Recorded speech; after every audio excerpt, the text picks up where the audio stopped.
Ricky Manalo and the members of the cabinet, Mr. Kevin Rudd, President of the Asia Society, part of our delegation, the House Speaker Martin Romualdez, our ambassador to the United States, Ambassador Babes Romualdez, all the distinguished guests who have come to join us this afternoon. Ladies and gentlemen, good afternoon. I'm honored to speak before this esteemed organization that is the Asia Society. I, of course, commend your efforts in providing a platform for dialogue and action and building bridges towards a common vision, a better future for us all. A shared vision creates a commonality of interest that enables collective action. During the Philippine presidential election last May, I was given by our people a majority mandate to lead a country of close to 110 million people. This represents a shared vision of strength through unity. I called for unity throughout that campaign, and I am humbled that my call for unity resonated with my fellow countrymen and echoed their desire for a better future. They rejected the politics of division, as I, during the campaign and up to now, said nothing to offend any of the other candidates. And I bring that message of unity to you today. In our place in the community of nations, I have always said that the Philippines shall continue to be a friend to all, an enemy to none. I will reiterate what I said during the inauguration. We will continue to be a good neighbor, always finding ways to collaborate with the end goal of mutually beneficial outcomes. If we agree, we will cooperate and we will work together. If we differ, we will negotiate until we reach an agreement. At the United Nations General Assembly, I spoke about the importance of dialogue and solidarity in the face of the many challenges and threats that we now have to deal with. This means exerting every possible effort to transcend our differences and commit to end conflict.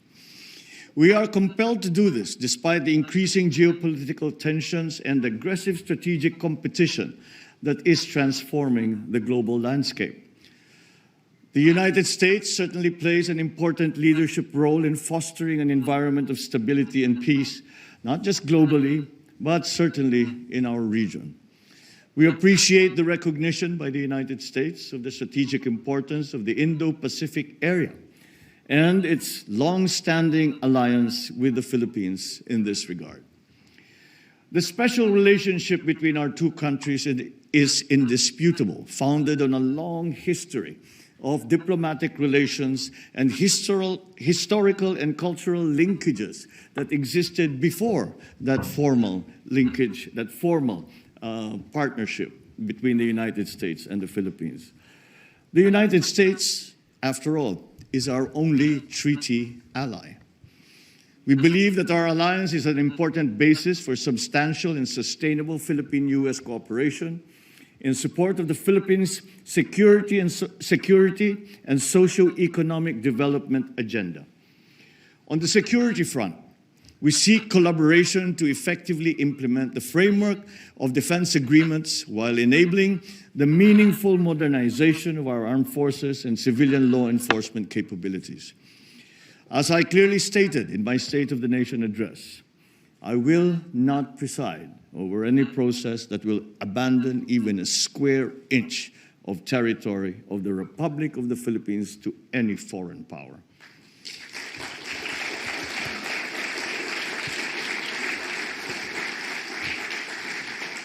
We know that we can count on the United States to uphold the international law-based order, freedom of navigation and overflight, and the sustainable use and development of maritime resources.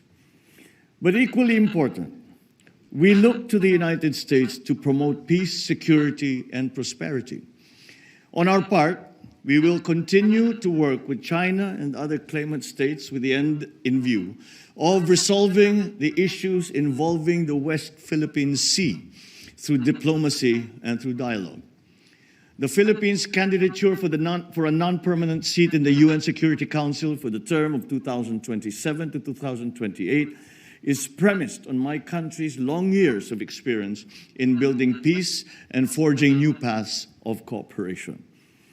In this context, we are certainly concerned about rising tensions in the Taiwan Strait, just north of the Philippines. We urge all parties involved to exercise maximum restraint. Dialogue and diplomacy must prevail. We adhere to the One China policy and have consistently called for the peaceful resolution of their issues involving Taiwan. We understand that peace and stability in the Asia-Pacific region are also linked to the situation in the Korean Peninsula. And we are ready to play a constructive role in advancing a peaceful and denuclearized Korean Peninsula through confidence-building measures amongst the various stakeholders. On Russia and Ukraine, the Philippines urges all parties to continue adopting a peaceful means to maintain international peace and security. The Philippines has voted in favor of the 3 UN General Assembly resolutions on Ukraine.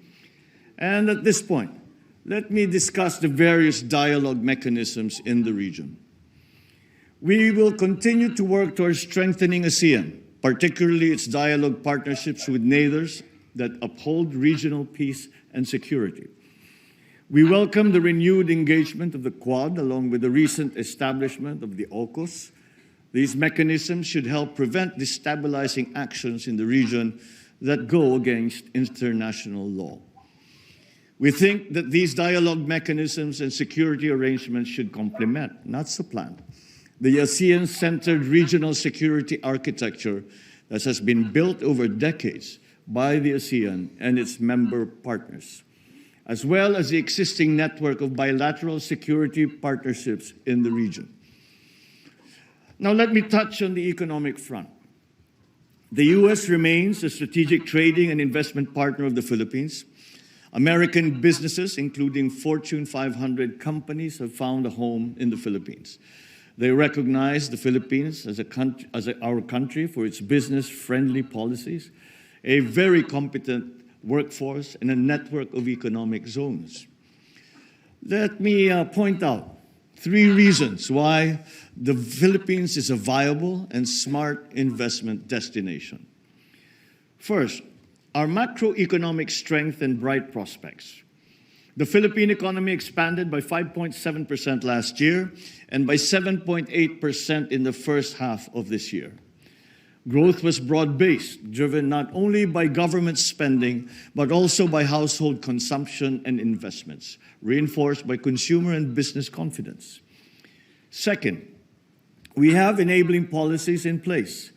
Recently, investor-friendly laws were enacted, and my administration is determined to leverage these changing reforms that will enhance those efforts. Third, and perhaps the most important point, another strong asset that we have is our human capital. We boast of a young, educated, hardworking, English-speaking workforce that is among the best in the world. With a very young median age of 25.7 years old, the Philippines enjoys a demographic advantage from which investors can benefit. We would welcome capital investments from the U.S., and our priority sectors are agriculture, clean energy, particularly nuclear energy, health systems, information technology, and business process management, or IT/BPM.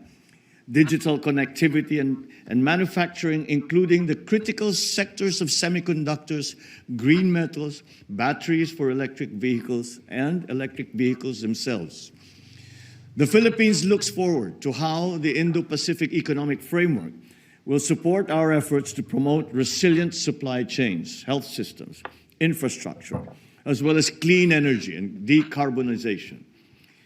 These pillars are consistent with the shared priorities as outlined in a joint vision statement for a 21st century United States-Philippines partnership that was adopted last November. We hope for the reauthorization of the Generalized System of Preferences, or GSP program, which will greatly benefit both our countries. The GSP has long been a win-win program for the United States and its development partners, including, of course, the Philippines. These are interesting times, and there are many things to accomplish. The far-reaching ill effects of the pandemic compel us to reinvigorate our economies in a spirit of sustained cooperation and collaboration. We must use public and private resources effectively to encourage the expansion of trade, investment, technology transfers, all to accelerate our development.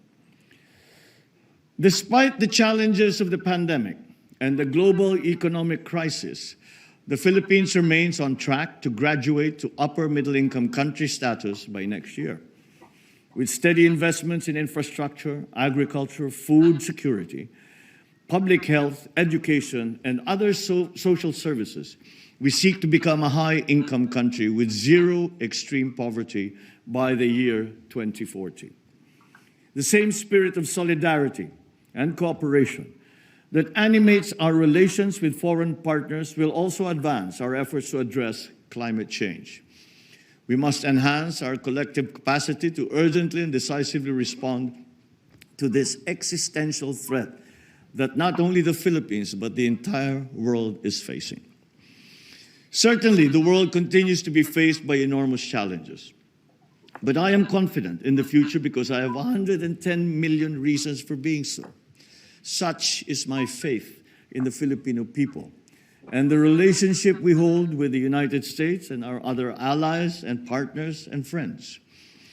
With the continuing support of our only treaty ally, we know we can make a better future happen. Thank you and good afternoon.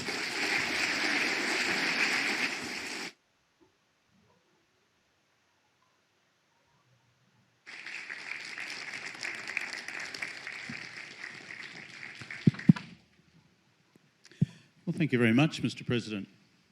110 million people. Yes. That's, even for an Australian, I can work out that makes you the second most populous country in Southeast Asia. So Indonesians out there, Yes. Philippines next, with the great advantage, as you've just said, of having 110 million native English speakers. This is quite remarkable. So I'm really taken by the economic vision that you're putting forward for the country. In an earlier discussion today, you indicated there are some challenges still. The digitalisation of the economy has been slow. But in terms of the future, if you're looking at the digital economy, the renewable energy transformation, but also future secure supply chains, give us a sense of where you hope the country to be economically at the completion of this term. Well, to put it very simply, I've been asked what is the absolute end result that we are hoping to achieve. And it's very simple for me. No more, not one more hungry Filipino. And that is a very simple, it's a very simple aim. It's a very simple goal. But I dare say it is not necessarily a simple problem to solve, and it requires a great deal of effort and thinking on the part of the public sector. But if it is the public sector's responsibility to attend to that social problem that we are facing, we are engaging, this is the new policy of this administration, we are engaging the public sectors, the private sector rather, as partners in that effort. We hope to leverage whatever it is that the government can do to maximize the effects of what development we are able to encourage, and to the benefit of those who have come to help us, our partners, our investors, and of course to the benefit of the ordinary Filipino. And so as I came into office, Of course, the primary concern was the economy. The primary concern was the livelihood of Filipinos. And this is why we have come to the conclusion with economic managers who we have engaged and have asked to join government. I believe that we have the best and the brightest of our economic managers, all of whom have a long history of success and a true understanding of the problems that Filipinos face, and furthermore, a true understanding of what we need to do to solve those problems. And again, we have managed to engage our private sector partners and to be part of this effort. And I do not think that we could manage to do this by ourselves in the public sector. To take that point a little further, I would say that not only private sector partners in the Philippines, but also partnerships between governments and the Philippines as partners, as allies, as friends. As we all emerge from the pandemic and try to reinvigorate and transform our economy, I believe that the partnerships that we make between our friends and allies around the world are going to provide the stability that we are going to need as we face a new world and face the problems really that we have not faced before the pandemic, and we have not faced before, and we now have to find new solutions. Business as usual, in our view, simply has no place in that, because it is not business as usual. The pandemic basically has changed everything. We live differently, we work differently, we study differently, our social contacts are done differently. And as you can imagine, this leads now to that process of digitalization that we all need to undertake if we are going to be part of the new global economy.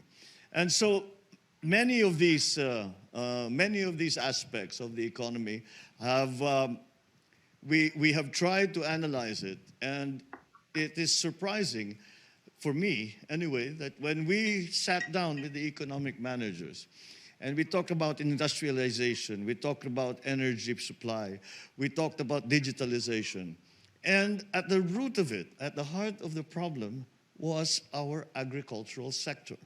You would think that the high-tech industries would be the ones that would hold the key, and they do in many ways.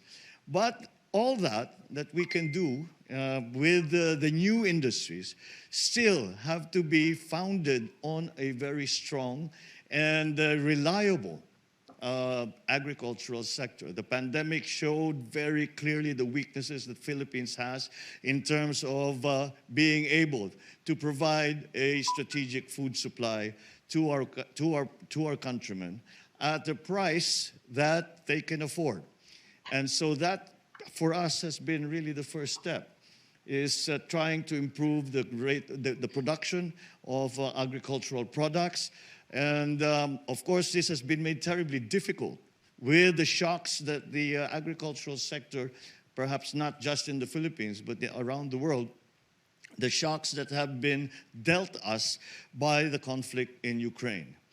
It is a constant surprise to all of us, but that we are having to learn to live with, that a conflict in Eastern Europe should affect the Philippines at such a profound and basic level as agriculture. With the prices of fertilizer going up, with the prices of agricultural commodities going up, with the uncertainties of supply. And so we now have to go to what we describe as non-traditional sources, and we have to diversify. I don't think that this is unique to the Philippines. I see it in many of the other countries. So those are the first steps I think we'll have to do with the agriculture, and then we have to fix our weaknesses in the bureaucracy. We have to learn to be more efficient. We have to streamline our civil service, both at the national and at the local level. And unfortunately, the Philippines in these areas we are still playing catch up. But that's not where we want to go. That's not just where we want to go. We don't want to just catch up. We want to go beyond that. We have no interest in going back to pre-pandemic levels. What we are interested in is to flourish further and to position the Philippines in such a way that we can take full advantage of the new economies and the new industries that have come to light.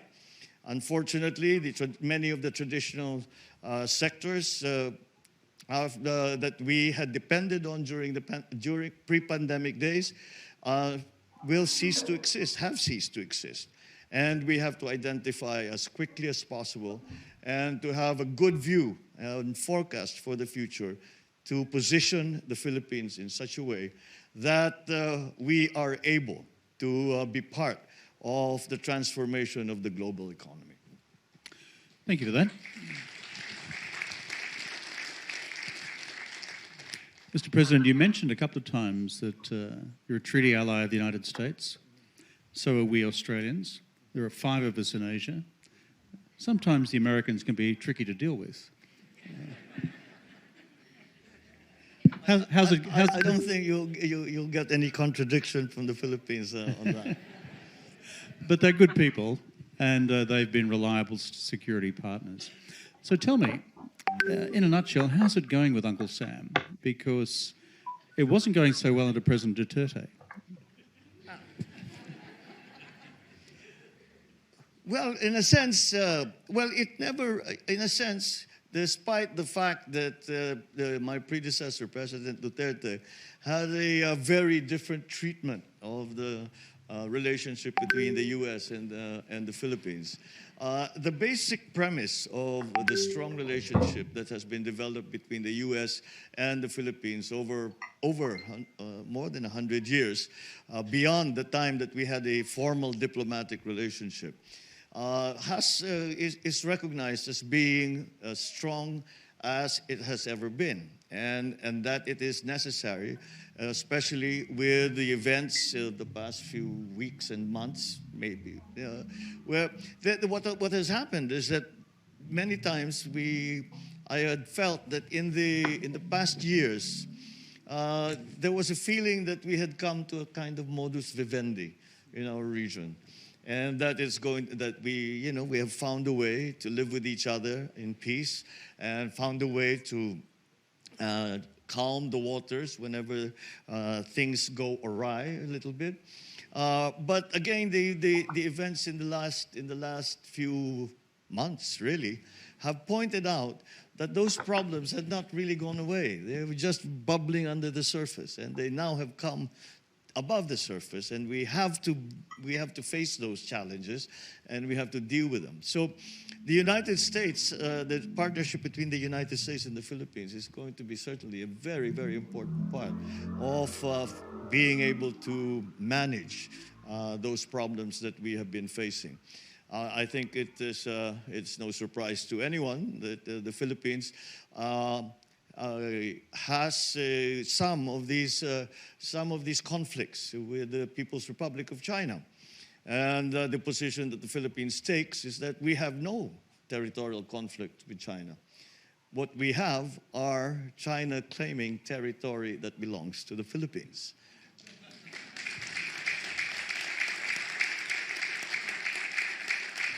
So this is the position we take, and with our American partners, we have promoted that position. We have also made it very clear to our friends in Beijing that this is the way we feel about it. And as a consequence of this challenge that we have, this territorial challenge that we have, I'd like to point out that this is the first national election in the Philippines where foreign policy was an issue with the people.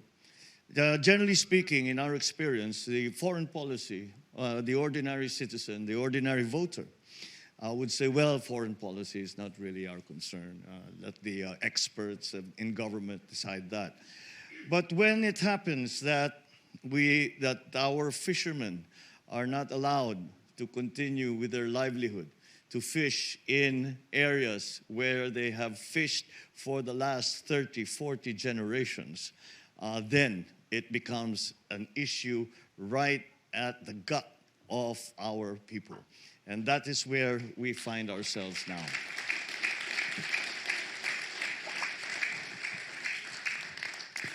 I listened carefully to what you said in your remarks about the West Philippine Sea and your recent stated position of the government in terms of the Permanent Court of Arbitration decision in 2016. So, given China's posture, which is in recent times usually not through grey-coloured vessels, that's warships, but through ships of other colours, sometimes Coast Guard vessels, and sometimes fishing fleets, and sometimes fishing fleets comprised of hundreds of vessels very close together. Looking ahead for the next couple of years, what would you ask our Chinese friends to do differently? Well, what we have tried, I mean, in my view, it is nobody wants to go to war. The one thing we need to avoid is a shooting war. And I have always said that the fundamental principle that guides our foreign policy is peace. We talk about the economy. We say that we are in crisis. There are many things that we need to do. We have good plans for it. We have we are very optimistic about the future. But all of these things will be for naught if there is conflict in the region. Australia is certainly a strong partner in all of these actuations that we have been trying to endorse. In the case of the Philippines, it's clear that militarily there is no comparison between the Philippines and China in terms of capability, in terms of strength, military strength, should it come to that. However, we believe that the strength that we can apply will be from the partnerships, once again, that we have with countries like Australia, with our ASEAN members, with the rest of our friends and allies in the region. And that's why I think that ASEAN is going to have to play a stronger role in all of these discussions, and in trying to, again, keep the peace and slowly, but continue to engage China. Because once that engagement stops, then there is no progress. And then things could very easily deteriorate, and that is not what we want to happen. So we have tried, on a bilateral basis with China, although we maintain our position in terms of our maritime territories and their fishing rights, our economic zones, we have nonetheless tried to continue to engage China on that basis, on those subjects, but also engage China on other aspects. The people-to-people relationships, even the economic relationships that we have fostered with China, even some of the other exchanges that we have had in terms of education, in terms of cultural exchanges, in terms of all of the other things. I have always told my Chinese friends, and I said, let us not make our differences concerning maritime, like the baselines, the economic zones, etc. Let us not make that the defining element of our relationship. Because if that is the only if that will be the defining relationship of the defining part of our relationship, then we are really at a standstill. And hopefully, if we make progress in other areas, this will help. I always quote that the way that the United States, for example, and China came together was through ping pong.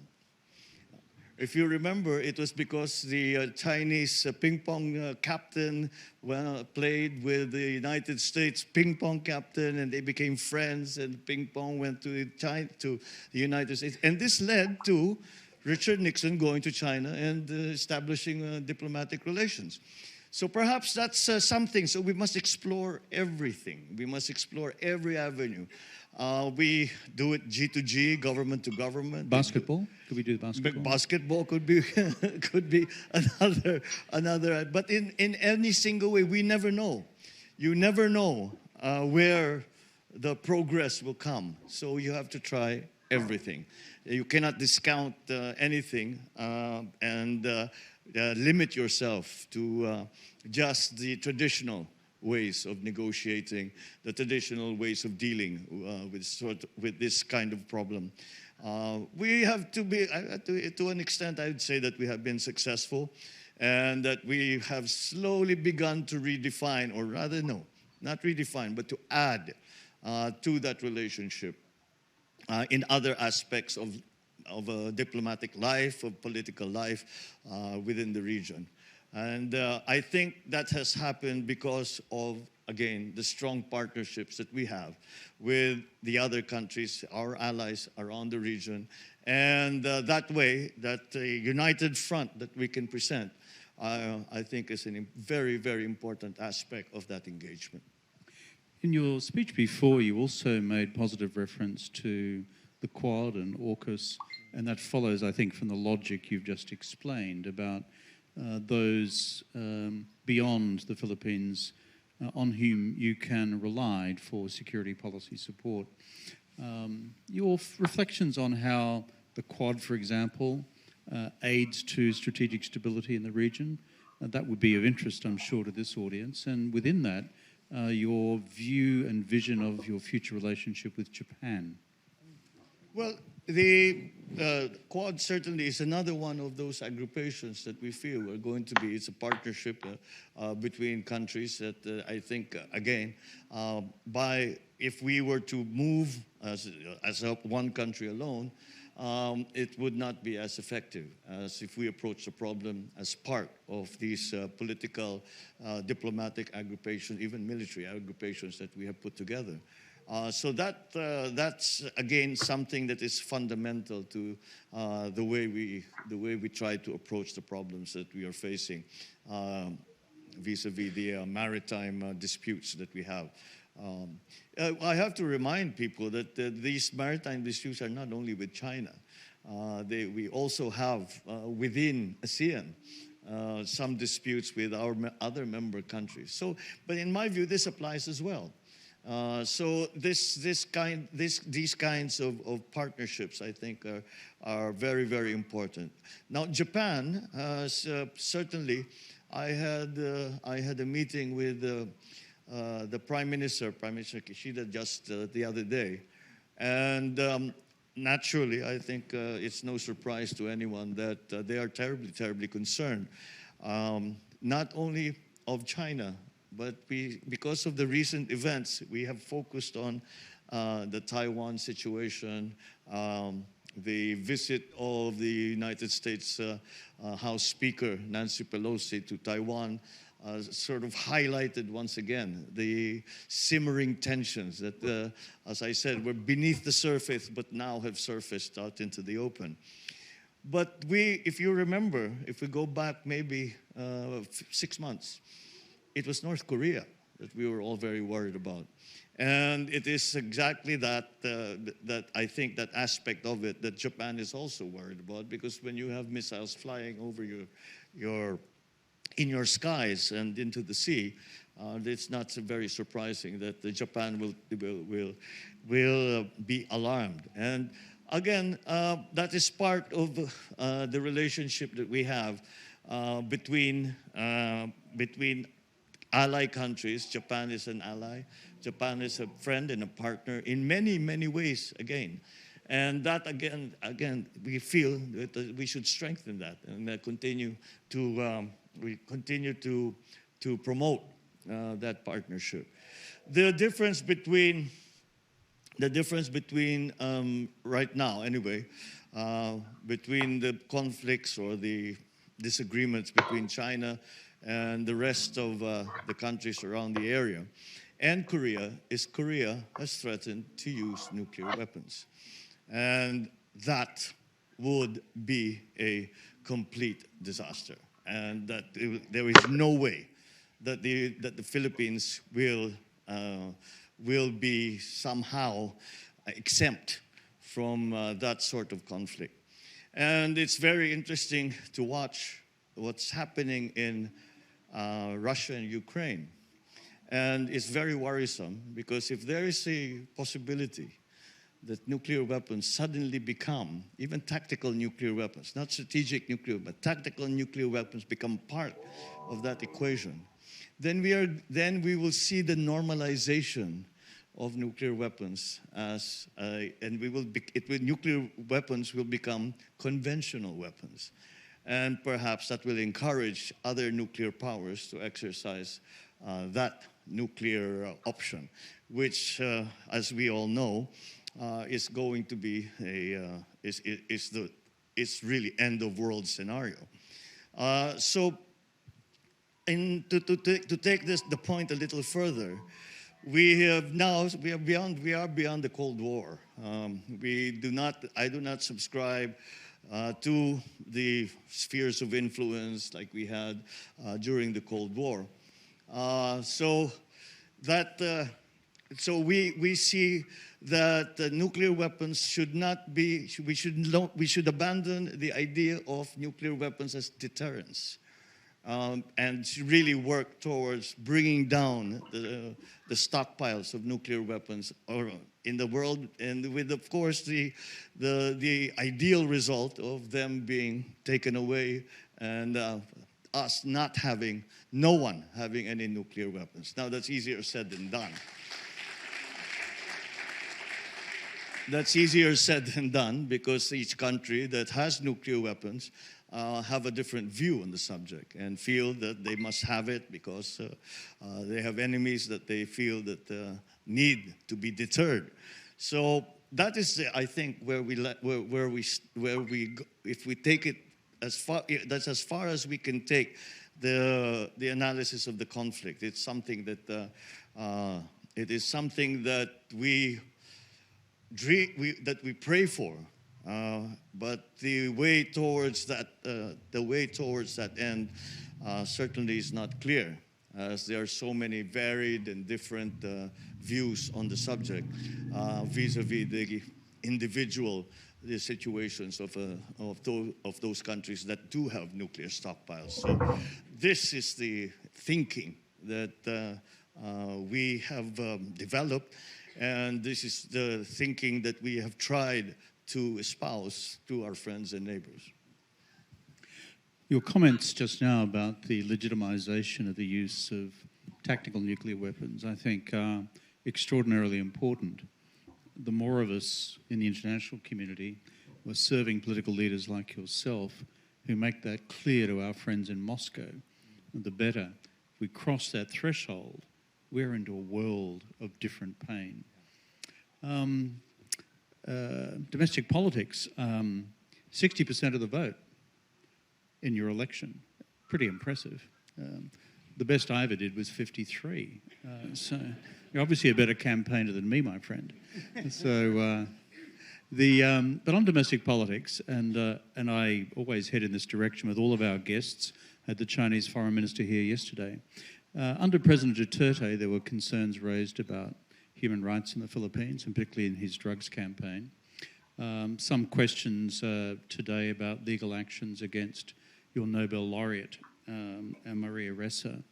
And then even the State Department report, annual report, refers to several hundred continued political prisoners. So your reflections, I noticed what you said before about unifying all Filipinos. Could you give us your reflections on the future of human rights in the Philippines? Well, the argument, or rather the discussion about human rights in the Philippines in the past few years has really derived from the anti-drug war that President Duterte undertook. And as I come into office, you look and you see we cannot stop the drug war. The problem continues to exist. What we can do is to examine and learn lessons from the experience from the past administration. And to go into a little more detail, I think we have found, it is certainly my view, that enforcement, which has been the part of the drug war that has been most vigorously pursued by President Duterte, only gets you so far. And my approach is slightly different. And we look at the drug problem in the Philippines, and it is a significant one. There are approximately, I suppose, according to official statistics, close to 4.5 million actual addicts in the Philippines, and that the corrosive effect of on society, on criminality, on the drug syndicates, etc. Even the politicization of the whole drug syndicates and their networks is something that we still have to deal with. And so perhaps we should look at it, we should look, instead of just enforcement, which will continue, but in a more focused way. I tell when I first came to my first command conference with our policemen, and I said, we will adjust. Let us adjust our focus, and let us also look at prevention. Let us education to our young people, to say that this is a dead end. This will get you absolutely nowhere. It will get you put in jail. It will get you killed. And even if it does not do that, this will take away your future. And second part of that is cure. To be more sensitive and more sympathetic to those who actually have gotten caught up in this lifestyle. And so that is something that we are now promoting. We are trying to learn which are the best methods now to pull our victims, really is what they are, pull them out of that culture and to help them start again and live a good life as good and constructive members and contributing members of society. Now, as to the enforcement, to put it very bluntly, I simply told them, look, I'm not interested in the kid who makes 100 pesos a week selling weed. That's not the person that I want you to go after. I want you to go after people who, if we get them, if we neutralize them, we put them in jail, we put them away, whatever it is, will make an actual difference, so that the supply of drugs, the system of distribution, the system of importation of drugs, because much of it really does come from abroad, that will actually make a difference. It will put a stop to it. And that's what we are working on right now. So those are the different elements of those three elements of the anti-drug effort of this government. Those are, the focus has certainly changed, and even the methodology has changed. Well, thank you for that. There was the Nobel laureate Maria Ressa. I know there's some sort of legal case involving her at the moment. What are the prospects there? Is it caught up in your courts, or is it because she's a Nobel Prize winner, there is international preoccupation with her case as well? Well, really what happened with Maria Ressa and Rappler is that it was determined that it is a foreign enterprise, and that's not allowed in our rules, in our law.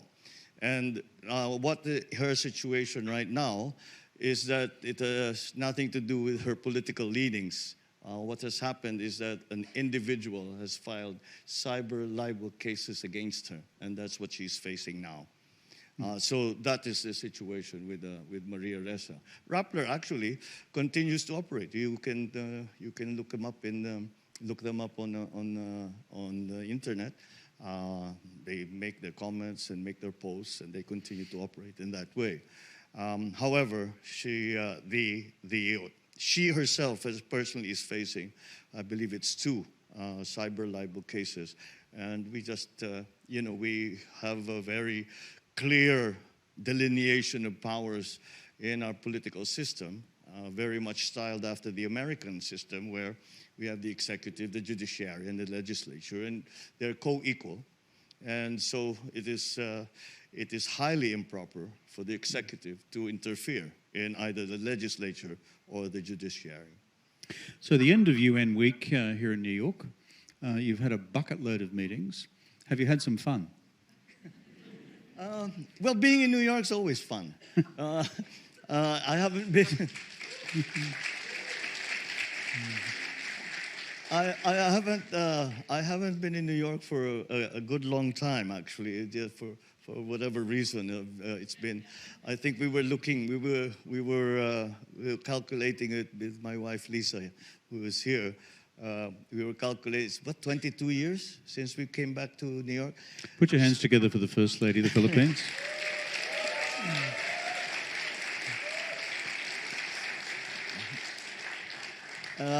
It's been 22 years. She practiced law here for many years. And so she's really part of that song. She's a native New Yorker. And we missed it. We missed it terribly. I spent a good deal of time as well in New York, perhaps not as a permanent resident or working here, but simply because I learned to enjoy and really have great affection for the city and its people. And we've missed it terribly, and we were very happy to be given the chance to come back. But I would say that she has had a better opportunity to have some fun in New York. I have tried very hard to maximize every single hour that I've been here to make these contacts, and as you described them, I have a bucket load of meetings, which I think have gone rather well. But as I said, it doesn't take much. Just to be able to look out my window and to see New York, the Central Park, to see New York at night, to walk along the street, to get my sabrette and my souvlaki sandwich.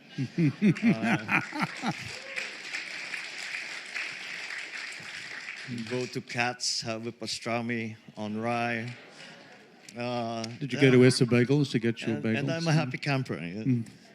Doesn't take much. Yeah. Well, I have much the same sentiment about this town.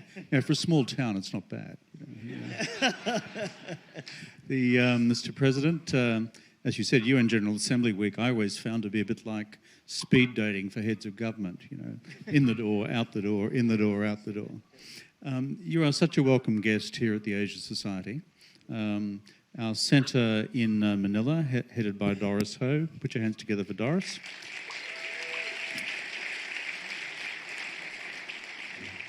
We're a global family. We have 15 centres around the world, and including in Australia, but we have 5 centres here in America.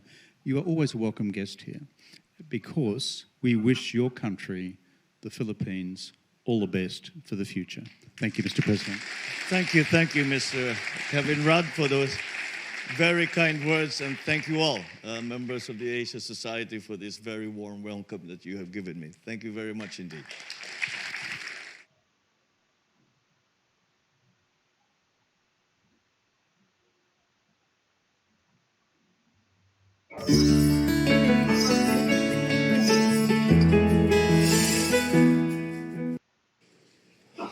Ladies and gentlemen, honorable members of the Congress of the Philippines, His Excellency Ferdinand Romualdez Marcos Jr., President of the Republic of the Philippines.